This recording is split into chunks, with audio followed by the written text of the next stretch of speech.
Hola, bienvenidos al capítulo 2 de nuestro podcast Sin Punto Final. En donde hablamos. Sin parar, porque no tenemos punto final. Exactamente. Sobre un tema que nos apasiona, que es la literatura, la escritura, libros y ese tipo de artes. Y la idea es echar cuentos sobre eso. Exactamente. Y también analizar la vida de escritores que nos preceden. ¿Cuál es el tema que tenemos preparado para el día de hoy, Carla? Hoy vamos a hablar de cuando escribir se convierte en una necesidad. Me encanta. Sí, y bueno, no sé, retomando lo que dijo Samantha en el episodio pasado, que Carla tomó el empoderamiento de llevar el guión y la cosa, adivinen, también tomó la batuta hoy de nuevo. ¿Se libró? Pues no. O sea, Carla era de esas compañeras en el salón que hacía todo el trabajo y Samantha y yo dije, bueno, gracias por la investigación. Se copian. Y que, ok, amiga, tú te encargas. Confiamos en ti. Lo hiciste increíble, amiga. Yo leí la investigación y estuvo a otro nivel. Carla trajo tremendo guión. Así que, ¿qué te parece si empezamos? Y por supuesto, este capítulo está siendo grabado en la casita de nuestro patrocinador oficial, que es Aldea Café. ¡Yay! Hoy tenemos otro spot, pero estamos rodeadas de arte, que es lo mismo que nos trae aquí, hablar de arte y literatura. Frosty the Snowman. Cierto, se ve. Oye, sí se ve. Y en Navidad, ¿sabes? Seguramente van a ver este episodio luego de Navidad. Eso iba a decir. Pero la verdad es que la Navidad siempre está en nuestros corazones. La verdad es que lo estamos grabando el 11 de diciembre. ¡Feliz Navidad a todos! Nuestro episodio 2 va de cuando escribir se convierte en una necesidad. Y entonces tenemos que analizar la necesidad desde dos perspectivas, que es la necesidad económica, que es lo primero que a uno se le viene a la cabeza cuando escucha necesidad, y una necesidad álmica, emocional, como de vivir. Entonces, como la literatura está anclada al arte y a la necesidad de expresión, es eso, es esa necesidad interna de sacar o de entender lo que nos sucede externamente como artistas. Entonces, entendiendo esto, yo me fui como a ver la vida de los antecesores para entender qué era lo que ellos tenían, o sea, cuál era su necesidad. Y en muchos casos era necesidad económica de autores. Es la parte bonita de que muchas personas, o sea, muchos escritores en la historia tenían la necesidad de escribir por dinero, que es como la epifanía que vivimos hoy. Exactamente. Que no significa que no exista. Hay muchos escritores que tienen contratos y que tienen que cumplir con escribir y con tener publicaciones al año para poder cobrar sus cheques. Pero hoy en día ya no es como antes. Ajá. Antes decía que voy a escribir para poder hacer dinero. Hoy en día es como que, ¿cómo hago para hacer dinero escribiendo? Exactamente. Entonces ahí entra la otra necesidad que es más espiritual o más emocional, que es escribo para poder procesar lo que estoy viviendo. Entonces me fui en la investigación sobre ciertos escritores que se nota la diferencia cuando tienen que escribir por la necesidad de cumplir un contrato o por dinero y cuando escriben porque el arte los necesita, ¿no? Entonces estos escritores que escriben para cumplir un contrato tienen muchísimas más publicaciones porque es esta necesidad de, ok, tengo que sacar otro libro para poder cobrar, para poder seguir comiendo, para poder seguir su trabajo es sobre eso. Entonces, obviamente, es más fácil que puedan focalizar toda su atención y sus recursos para sacar más novelas. Que no es el caso de uno que uno trabaja 1000 cosas para poder escribir. Exactamente, entonces ahí está la disyuntiva. En realidad, ¿era una necesidad escribir para publicar o gracias a que tenían esa capacidad de vivir de lo que escribían, podían escribir más? Esa es la verdadera pregunta. O sea, yo leyendo un poco lo que tú nos pusiste ahí, o sea, a mí me parecía que también era como, ok, el hecho de tener que escribir por necesidad acelera el proceso, hace que seas más prolífico y tengas un montón de obras, pero no quita como la profundidad, porque dentro de todo, ellos escogieron la escritura como forma de sustentarse, y probablemente es de las menos fancies de las profesiones, porque aún así en esos tiempos también era difícil vivir de la escritura y tampoco es como que vivías bien. Entonces, pero pudieron haber escogido cualquier otro trabajo, es decir, no sé, haber cargado algunas cajetas en algún lado, no sé, meterse a un banco o algo así. Sin embargo, escogen la escritura porque es quienes son, o sea, es la forma más fácil como de generar ese capital económico a través, o sea, sin traicionarse a ellos mismos. Entonces, sí, o sea, yo veía un poco eso en la investigación, que la necesidad económica obviamente acelera el proceso y cumplir los plazos y demás, pero la profundidad o lo que es la obra, pues igual está intacta. Sí, y si lo analizamos, hay muchos escritores que tuvieron que balancear sus carreras normales con la escritura. Y la escritura resultaba en ese rebusque o ese ingreso extra. Por ejemplo, el caso de Agatha Christie, que ella crió a su hija sola porque no estoy segura si enviudó o se divorció, pero ella era enfermera. Y aún así escribió todo este pocotón de obras, que son más de 100, para poder sustentarse a través del arte.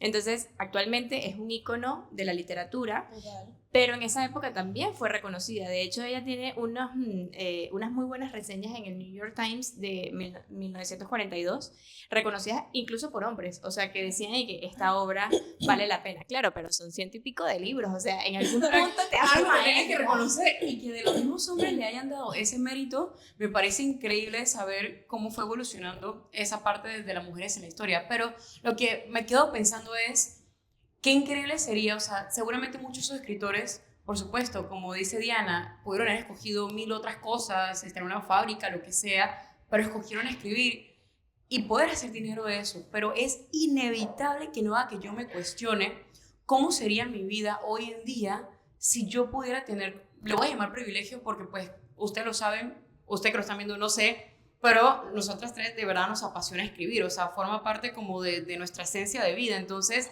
es inevitable que a veces no me cuestione cómo sería mi vida si pudiera dedicarme de verdad a eso y que me generara dinero, porque lo llevo muchísimo a mi presente hoy en día. Hoy en día más bien me toca trabajar de cualquier otra cosa y más bien me toca buscar el tiempo, o sea, de verdad tengo que encontrarlo y buscar tener esa disciplina para poder escribir lo que quiero y eventualmente, o sea, todo lo que yo hago hoy en día es para en un futuro poderme dedicar y tener una oficina sola en mi casa y escribir y cumplir mis tiempos, ¿me explico? Esa es como una de mis metas. Entonces me parece muy brutal, no sé cómo fueron esas condiciones en esas épocas, porque obviamente hoy en día uno lee un poco de lo que fue, pero como no vimos en realidad, no sabemos la profundidad o todo lo que conllevaba. A lo mejor yo lo puedo ver como, uy, qué brutal que pudieron hacer todo eso. No sé a lo mejor qué precio tenían que pagar a lo mejor por escoger trabajar de eso, pero sí me cuesta mucho como hoy en día no cuestionarme cómo sería si hubieran más ventanas hoy en día que te pagaran, aunque pienso que también escribir columnas en los periódicos es una manera de hacer dinero, pero pues no sé en esas épocas, que en verdad eso no lo investigué, no sé si eso pagaba medianamente bien o era algo como muy sutil. No, en realidad no eran contratos millonarios. De hecho, es que ahí, esa es como la locura. O sea, justamente quizás ahorita, pues, o como nos sentimos, o también va en nuestra personalidad, decimos, bueno, necesito esto, pero yo creo que también será como parte de la locura de ellos como artistas, como escritores, y decir, bueno, así sea que tengo que comer, no sé, un pedazo de pan o tomarme el agua del pozo, me lo tomo porque yo quiero escribir. O sea, que podría ser como hoy en día en los periódicos, o sea, que uno puede escribir columnas y no es que vaya a ser mucho dinero, pero es una manera de... Exactamente, no eran contratos millonarios, de hecho pagaban centavos, pero también hay que ver la economía de la época. O sea, un centavo tenía mucho más valor en aquella época de lo que tiene hoy en día. Claro que la inflación va de la mano con el aumento de los pagos, ¿no? Pero lo que quiero decir con esto es que esa época era mucho menos cómoda porque tenían menos tecnología, eran más lentos, y el ingreso también era distinto, pero se vivía diferente. O sea, el transporte era en carreta y todo era más despacio. Las impresiones, no existía esta globalización de que, ok, yo imprimo aquí en Inglaterra y me van a leer en Sudamérica. Claro. O sea, hoy en día tenemos muchos beneficios. De Agatha Christie. Claro. Pero si nos ponemos a analizar las obras de ellos, retrataban su vida. Y su vida tampoco es que era, es que somos millonarios porque escribimos. De hecho, su dinero llega, o su reconocimiento llega después de su muerte, que es la parte chimba del arte, ¿no? Como le pasó a muchos pintores. Espera, Carla, traduce. ¿Chimba qué? Chimba significa malo, como algo que no está cool. Sí, traduce de venezolano a internacional. Y qué bueno que lo tradujo, porque en verdad mi mente lo pensó que era bueno. Claro, porque acá tenemos colombiano, entonces... hola, Colombia presente. No, yo lo que quería, o sea, ahí estamos hablando un poquito de estas autoras un poco más de otras épocas, pero yo iba a traer como a colación un autor quizás un poco más contemporáneo que también pasó algo de precariedad, Roberto Bolaño, chileno, nació en el 53, ahí está buscándolo en mi celular, no me sé su nombre, su edad, su año, cuando nació, eso, no me sé eso. Y bueno, y falleció pues en el 2000 algo, se me olvidó el número. Pero bueno, la cosa sobre Roberto Bolaño, que él también pasó necesidad, pero también escoge la escritura y tiene un poema que yo lo voy a leer. Ya no voy a pedir permiso, no voy a pedir permiso, que yo creo que también nos habilita la conversación de, por un lado, la necesidad económica y aún así haber escogido la escritura, aun cuando sabes que no son contratos millonarios. Y por otro lado, también en ese poema yo percibo también la necesidad álmica que hablabas o de identidad. Entonces, dice así: mi carrera literaria. Rechazos de anagrama, Grijalbo, Planeta, con toda seguridad también de Alfaguara. Mondadori, un no de Munchnik, Seis Barral, Destino, todas las editoriales, todos los lectores, todos los gerentes de venta. Bajo el puente, mientras llueve, una oportunidad de oro para verme a mí mismo, como una culebra en el Polo Norte, pero escribiendo. Escribiendo poesía en el país de los imbéciles, escribiendo con mi hijo en las rodillas, escribiendo hasta que cae la noche, con un estruendo de los 1000 demonios, los demonios que han de llevarme al infierno, pero escribiendo. Oh, me encanta. Demasiado profundo. Demasiado profundo. Demasiado identificada con eso, porque literal, bueno, o sea, el camino que yo he llevado en la gestión cultural ha sido como, ¿sabes? Ese de que tú intentas y al final no obtienes el reconocimiento, pero no lo digo en son de quejas, sino lo digo en el son de cuánto hay que trabajar para lograr ese crecimiento que uno desea, ¿no? Y lo mismo sucede en la literatura. O sea, tú escribes hoy algo y dentro de 2 años te das cuenta de que no era lo suficientemente bueno. Claro. Porque uno va evolucionando, porque uno va creciendo, porque uno va aprendiendo. Y todos esos poemas se van convirtiendo en algo mucho más trascendente a medida que tú sigues creciendo y practicando. Entonces yo pienso que la trayectoria de todo artista tiene que ser así. Tiene que ser como en contracorriente. Okay. Tiene que ser difícil para poder forjarte en este mundo difícil y proponerte a ser mejor. Claro, mira que ahora que dices eso, este año hice las paces con el concepto del síndrome del impostor. ¿Por qué hice las paces con eso? No es del extremo cuando no te permite hacer, porque también he pensado que existe el parálisis por análisis, y hay que tener mucho cuidado sobre eso, porque cuántas cosas dejamos de hacer por miedo a ese escrutinio. Pero también siento que hay algo bonito de eso, del síndrome del impostor. ¿Por qué? Siento que te ayuda a tener los pies sobre la tierra, donde te dice que siempre el punto mejora, porque ser artista, como cualquier otra profesión, tú puedes hacer cosas buenas que van muy de la mano con lo que estabas diciendo, y puede ser algo muy bueno, pero no significa que no puedas ser mejor. Y no quiere decir que lo que hiciste está mal, pero sí significa que lo próximo que hagas puede ser mucho mejor que lo anterior, y lo que te permite, al tener la humildad de decir, puedo seguir aprendiendo, puedo seguirme educando, puedo seguir practicando y desarrollando mejor mi arte. Entonces este año de verdad tuve que hacer las paces con ese concepto. Me sucedió mucho con mi primer libro, y hubo un profesor o otro escritor que es profesor de historia que me dijo algo muy clave y que lo trato de aplicar, y que me gustaría pues que cualquier escritor o artista que nos escuchara o nos viera lo pueda tener presente. Bueno, tiene que ser escritor, que dice que cuando tú haces algo por primera vez, muchas veces cuando ya tienes una experiencia, una parte académica más desarrollada, por supuesto, miras hacia atrás y lo relees y lo odias. Y eso uno lo quiere mutilar, desaparecer. ¿Viste que miré hacia atrás? En verdad, no. Mira hacia atrás. Okay. Que literalmente. Es que estaba dramatizando, así. Sí, pues literal. Entonces, y uno lo quiere como desaparecer del camino, pero que en realidad lo bonito del camino es eso.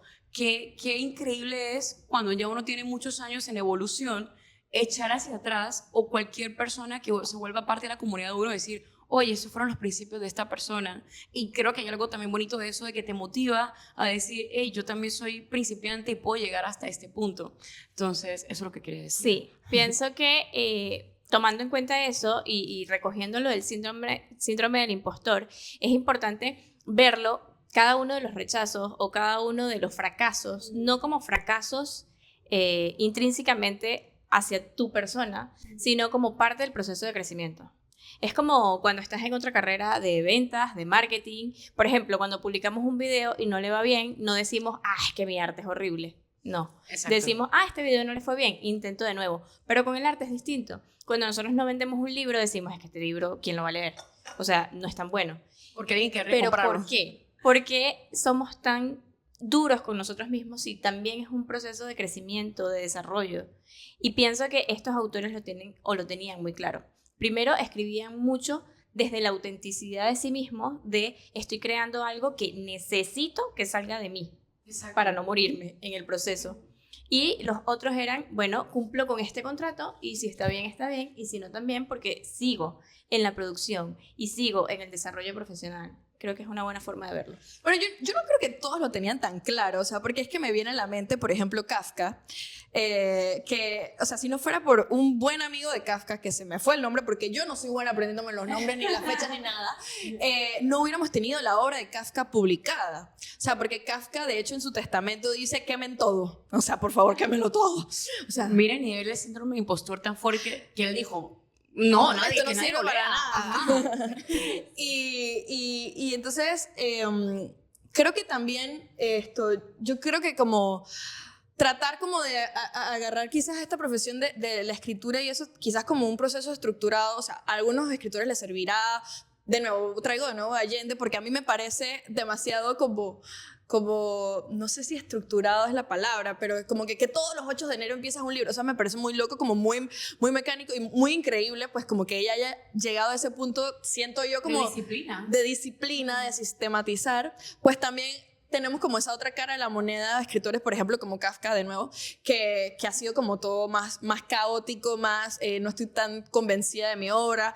Por ejemplo, la misma Clarice Lispector, en la entrevista esa, que por cierto la busqué para que ustedes la puedan buscar. Ay, chuzo, la tenía en mis notas de por acá. Para que ustedes puedan buscar. Sí, Claro, exacto. buenísimo. O sea que busqué como para decirles cómo la pueden encontrar. Es Entrevista Panorama 1977. O sea, ella en esa entrevista declara que ella es una amateur. Y, o sea, esa entrevista fue el año en que ella falleció, ¿ok? Entonces...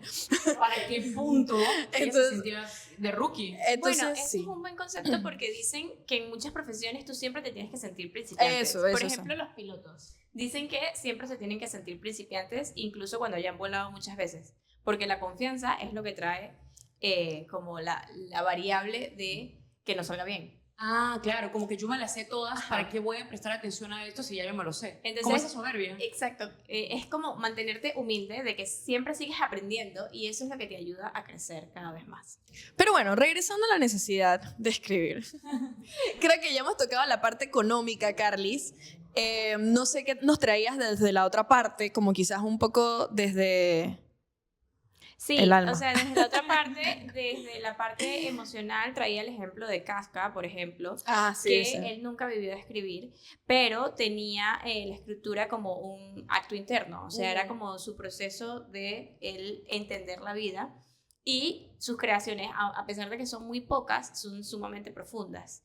Y lo mismo pasa con Ana Frank, que en el proceso que estaba viviendo, ella tenía que documentar. O sea, tenía esa necesidad interna de documentar y dejar por escrito todo lo que estaba viviendo. Me imagino que fue como ese proceso de entenderlo y de soltarlo. Me imagino Porque era un que proceso no podía complicado. confiar en nadie, no podía hablar con nadie y era su manera de desahogar todo lo que estaba pasando. Yo me imagino que ella jamás dimensionó que pasando no sé cuántos años sería un icono tan reconocido de eso que sucedió en la guerra, tan feo. Más bien fue yo creo que fue como ese instinto. Es que eso es lo bonito del arte. O sea, el arte es instintivo, es algo que te apasiona y es el ser humano no sé si podría vivir sin el arte. Es como que hay mucho dolor sobre esto y cómo yo hago para sacar esto que me está carcomiendo. Entonces seguramente ella fue más en su instinto de supervivencia de esto está muy heavy, a lo mejor ni lo mencioné, dijo necesito desahogar todo esto porque no podía tener amigos, no nada, estaba encerrada. Debe haber sido muy duro y qué bueno que tuvo la escritura como una manera de poder documentarlo sin saber lo que iba a conllevar años después. 100%, ella no lo hizo con la intención de publicarlo, era simplemente un diario que iba contando sus anécdotas Y es como a veces le pasa a uno o a cualquier persona que lleva un diario, es como esa necesidad de poner por escrito y de entender lo que me pasó en el día. Es como que, ok, tengo una emoción que Exacto. no la estoy sabiendo procesar, vamos a aterrizarlo y soltar la rabia, la frustración, la tristeza en el papel. Entonces imagínense en ese estado de supervivencia en el que estaba ella, que era más o menos lo que la mantenía cuerda o en tierra. Creo que eso le ayudó a mantener la cuerda en medio de todo, en verdad. Sí, no, y también, o sea, esa parte de la escritura que es como para uno mismo es súper, súper relevante. Pues. Porque estás sin filtros. Ujú. No hay filtros. Cuando tú piensas que nadie lo va a leer, es cuando mejor escribes. Mejor sale. Exacto. Y aún así no sale. Damn. Bueno, o sea, yo también volviendo a la entrevista de Clarice, el entrevistador le hace una pregunta tipo, si no escribes, mueres. Y ella responde, cuando no escribo estoy muerta. Ya, esa fue simplemente su respuesta. Hay más O sea, nada que decir. No hay más nada que decir. Porque Qué hermosura. un poco también yo como leyendo tu investigación y buscando también por acá, o sea, son repetidos los autores que cuando tú les preguntas como que por qué escriben o cuál es la razón, un poco es porque son ellos, o sea, no hay como una respuesta toda disque, ay, estrafalaria, como para decir como que, ay, es que no sé qué, no, o sea, es que eso es lo que sé hacer. Es como Julio Sacriso, pintor, ya falleció, Ajá. que ahora se hizo famoso, la vida del artista, que él decía, el arte no sirve de pana. Así como pana, ¿Pana? pero al mismo tiempo no podemos vivir sin esto. O sea, nadie entiende un poema hasta que se le muere a alguien, tiene un desamor, entonces luego lee un poema o una canción que te acompaña y dice, wow, alguien ya pasó por esto. Entonces ahí dice, sí sirve. Es meramente, yo creo que algo que nos ayuda a sobrevivir. Es como un flotador en la vida. Así pienso que es el arte en todos los ámbitos. Sí, yo pienso que el arte es incluso esa capacidad de evolucionar que tenemos. O sea, la humanidad ha evolucionado gracias al arte, porque hemos vivido guerras y tras las guerras empiezan los artistas a explorar todos estos sentimientos que nos dejan y empieza a evolucionar esa nueva humanidad, esa nueva generación. O incluso también moldean de lo que, o sea, también llaman la atención como cuando no debería ser un tipo de actitud, entonces también usamos el arte como instrumento para señalar, etcétera. Claro, como algo, una manifestación social. Sí, de hecho, bueno, aquí voy a traer mi parte nerd, no mentira, no, o sea, hay un escritor que me gusta mucho, George Orwell, Revolución en la Granja, 1984, él tiene un ensayo que también pues va súper al lugar con este tema que estamos tocando hoy, que es Why do I write? ¿Por qué escribo? Entonces, ahorita les voy a decir las 4 razones que él declara, pero a mí me encanta este como quote del ensayo, lo pueden buscar en internet, se lo podemos pasar, pero bueno, chats al DM. Mentira, escribir un libro es una lucha horrible y agotadora, como una larga y penosa enfermedad. Nunca debería uno emprender esta tarea si no le impulsara algún demonio al que no se puede resistir y comprender. Por lo que uno sabe, ese demonio es sencillamente el mismo instinto que hace a un bebé lloriquear para llamar la atención. Y sin embargo, es también cierto que nada legible puede escribir uno si no lucha constantemente por borrar la propia personalidad. O sea, la escritura también, o la razón de escribir también es como, de nuevo, es sentirse como poseído por una especie de demonio o espíritu o ángel o lo que sea. Pero a la vez también cuando uno escribe, ya pensando quizás en novelas o cuentos, también uno tiene que sentir ese sentir colectivo y saber qué quiere decir. Entonces ya después cuando te vas como a las 4 razones, porque en ese ensayo él enumera 4 razones por las que él escribe, yo por lo menos veo la primera como un poco muy de la mano con todos los otros escritores. Por ejemplo, la primera razón por la que escribimos, egoísmo puro. Pero cuando escuchamos la palabra egoísmo, uno dice, ¿cómo No he escuchado eso antes. yo soy egoísta, pero él se refiere como a ese egoísmo de no querer diluirte con la masa. Entonces, el deseo de ser reconocido, admirado y de recordado. O sea, sí, también hay una parte de, bueno, yo escribo, soy intelectual, tengo un deseo de, bueno, o sea, yo pienso un poquito. Bueno, hay algunos que usan seudónimos. Dejar un legado. O sea, todo eso también lo incluye en el egoísmo puro. Y también lo que pasa es que, miren, esta me encanta. La gran masa de los seres humanos La gran masa de los seres humanos no es intensamente egoísta. Después de los 30 años de edad, abandonan la ambición individual. Muchos casi pierden incluso la impresión de ser individuos y viven principalmente para otros o sencillamente los ahoga el trabajo. O sea, como que uno... Yo estoy ahí desde hace como 2 años. No, para nada, porque al escribir, al tener ese deseo como de, bueno, yo voy a sacar, voy a escribir, voy a agarrar este tiempito. Nosotros conocemos a un escritor que el man es papá médico y no sé qué, y además saca tiempo para escribir. O sea, ese impulso, instinto de supervivencia de la identidad. De hecho, Orwell lo declara como egoísmo puro, o sea, pues, pero está dentro de ahí. Sí, me gusta la idea de verlo como parte de rescatar tu identidad, tu individualismo, más... O sea, es que la palabra egoísmo me da como... Sí, a mí pero lo respeto. Me cuesta... Porque también entiendo el concepto. Digo, también hay que entender cómo él era. Ok, claro. Porque lo que para uno significa algo, él le dio otro significado. Porque yo veo egoísmo y es como... No sé, me cuesta aceptarlo para mí. Pero pensando lo que estás diciendo de él, o pensando en los otros escritores, por ejemplo Virginia Woolf, o todos estos que escribían documentando lo que les pasaba, coincidimos al final del día de que es algo meramente supervivencia, porque a como yo lo llevo en mi presente, yo cuando empecé a escribir no lo hice porque yo me imaginaba siendo una escritora, fue meramente un instinto de la adolescencia de necesitar entenderme, pero sin saber que quería entenderme, simplemente lo empecé a hacer instintivamente como una forma de sobrevivir entre tantas cosas que pasan, porque a veces tu cerebro no sabe procesar todo lo que está pasando. Entonces, en su deseo de querer soltar, busca diferentes herramientas. Algunos encuentran pintar, otros, no sé, crear esculturas, qué sé yo.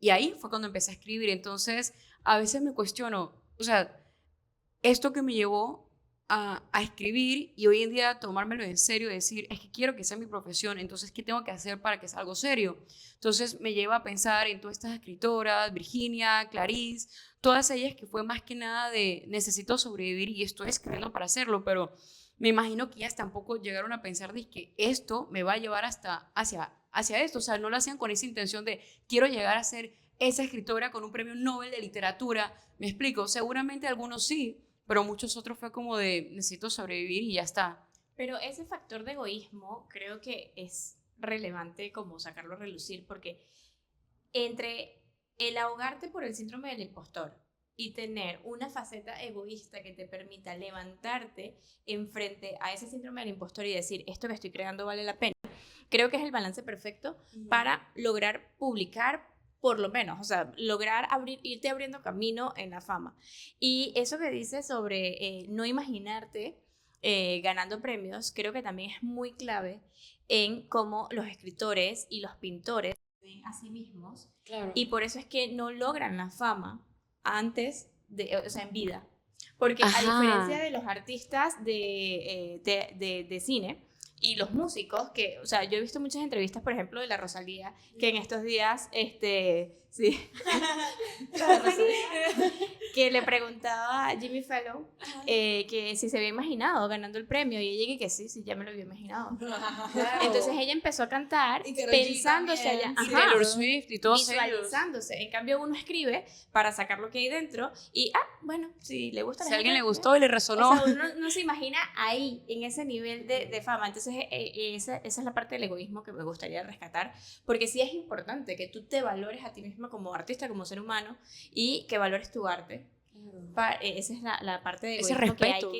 No de egoísmo, sino de identidad, de respetar tu identidad como algo valioso. Me gusta esa transición a respeto. Es que, o sea, de hecho aquí buscando la etimología de la palabra egoísmo, viene el latín ego, que significa yo, más el sufijo ismo, que indica una doctrina o tendencia resultando de una idea de tendencia de anteponer el propio interés sin considerar a los demás. Entonces, la verdad es que el acto de escribir es un acto algo egoísta, porque te tienes que ver a ti, tienes que saber qué quieres comunicar tú, qué es lo que estás, porque me quiero entender, o sea, al final te estás anteponiendo a ti antes de a alguien más. Y bueno, yo quería retomar, como les había dicho, eran 4 puntos. El primero era el egoísmo, que de nuevo se va un poco a lo que mencionaba Carla, como de ese negarse a perder la identidad.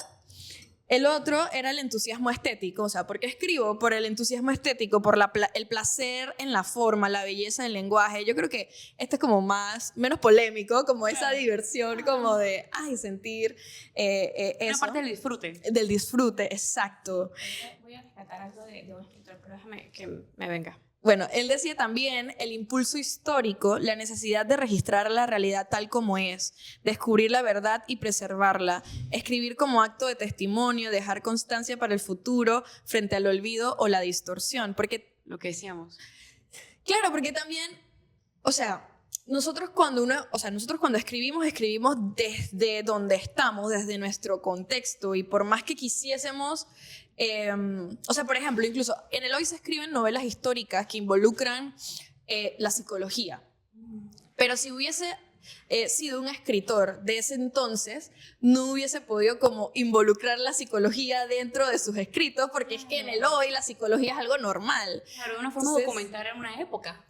Ayuda a entender cómo funcionan las épocas. Sí, de alguna otra forma. Sí, pero si tú desde el hoy escribes de una época pasada, escribes independientemente desde el hoy, o sea, no Claro, sé. claro. No, sí, al final del día, porque lo estás escribiendo con los conocimientos que hay ahora. Ajá. Y los escritores del pasado también escribieron con sus conocimientos de aquel momento. Y con la moral. Y la moral. Con la Claro, moral. exacto, por eso es que Shakespeare revolucionó muchas cosas en su manera de, porque creo que fue uno de los que se atrevió a meter más sentimientos y emociones en lo que se escribía. Entonces, él abrió como que otro camino, pero hoy en día, desde nuestro presente, es una normalidad.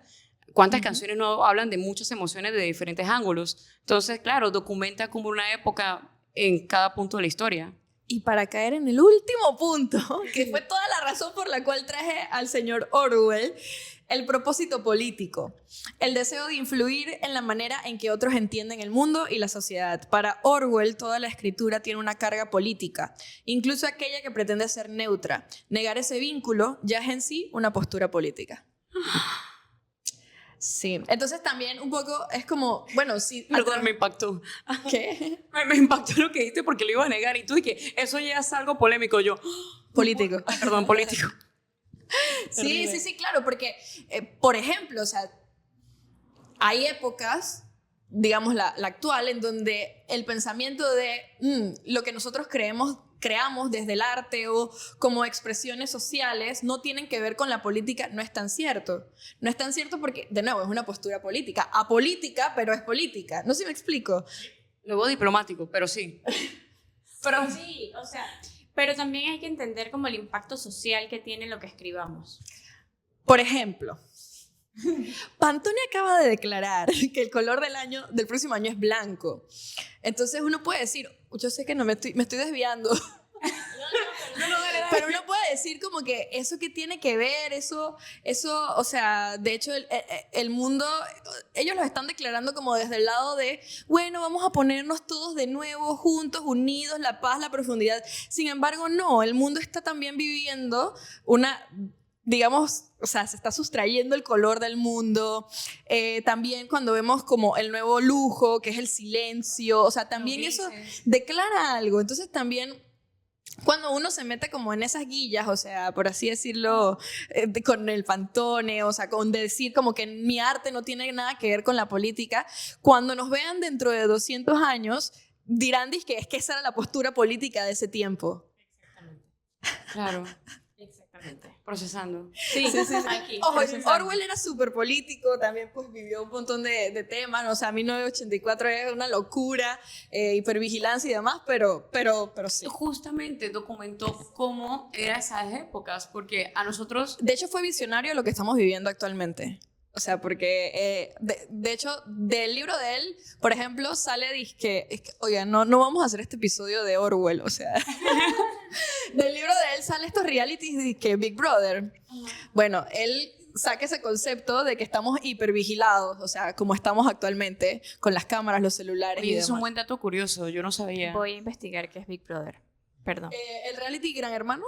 Es una casa donde cierran a personas y no tienen contacto con más nadie, tienen muchas cámaras y micrófonos y todo el mundo ve lo que hacen, incluso mientras que duermen. Ay, qué miedo. Ajá. Eso Pero suena el terrible. libro de 1984 es más o menos Eso. así. Hay televisores y cosas así hipervigilándote cada rato.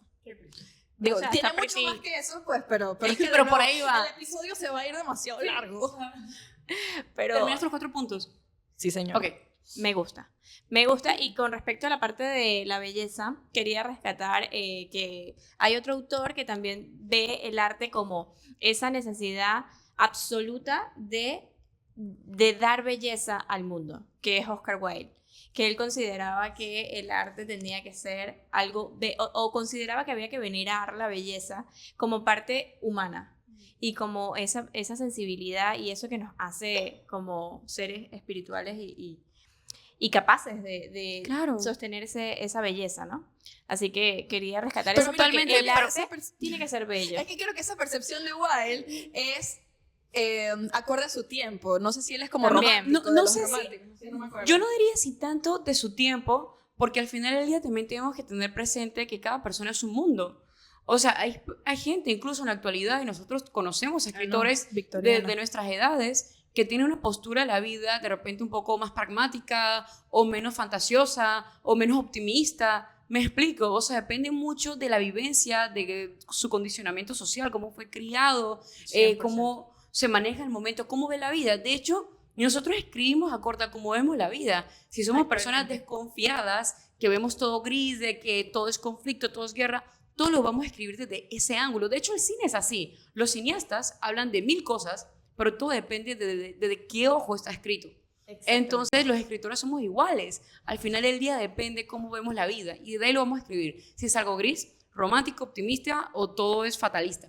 Entonces, eso yo creo que nos va a acompañar a lo largo de toda la historia. Antes, ahora y en el futuro. 100%, pero en defensa de Oscar Wilde. No era romántico. No era romántico, pero sí ¿Cómo le- hay una relación muy fuerte entre él y la realeza. Entonces, claro, en esa época, bueno, y la realeza se caracteriza por la necesidad de tener todo muy bello, todo muy Controlado. espectacular, todo muy perfecto, y creo que parte de su crecimiento como artista fue gracias a tener ese contacto con la realeza, lo que le exigía tener este modelo de perfección importante, ¿no? Bueno, entonces, para recoger todos los puntos, yo quería hacerles una pregunta final a cada una y así cerramos. Entonces, ¿qué significa para nosotras escribir?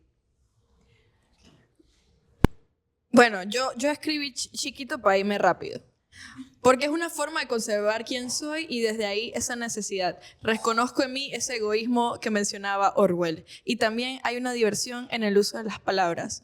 El impulso histórico no lo veo tanto, pero entiendo que escribo desde mi época. Y sí tengo un propósito político que todavía no he podido desarrollar, pero voy ahí. Muy bien, ahora Samantha, porque yo soy la última. Hice mi tarea. ¿Y me repite la pregunta? Me disoció horrible.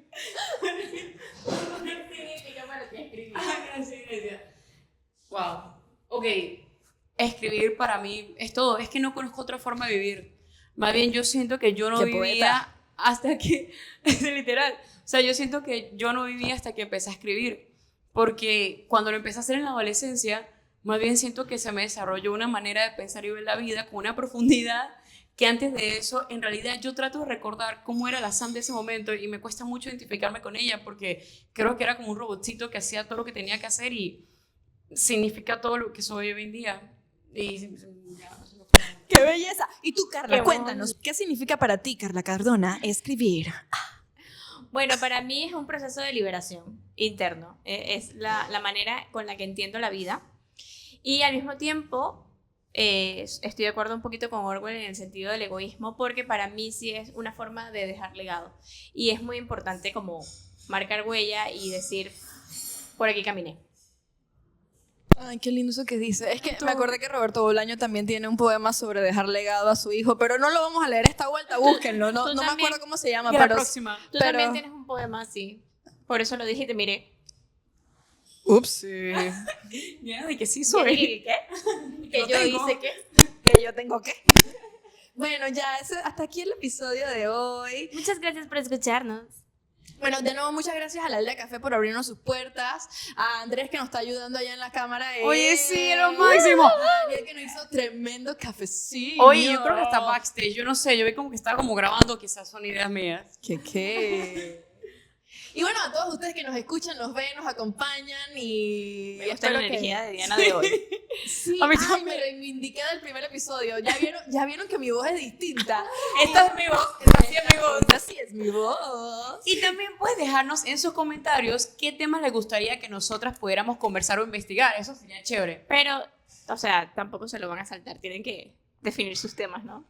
Ah, no, 100%, 100%. No, yo te iba, pero bueno, eso es una parte de la reunión administrativa. Ah, perdón. Ustedes no están incluidos. No. Síganos en nuestras redes sociales, muy importante, por favor, para que esta comunidad siga. Repostéenlo, mándaselo a sus amigos y ya, qué sé yo. Eso. Y disfrútenlo. Y sean felices y lean. Ay, sí. Un lean. abracito. ¡Viva la cultura! Bye.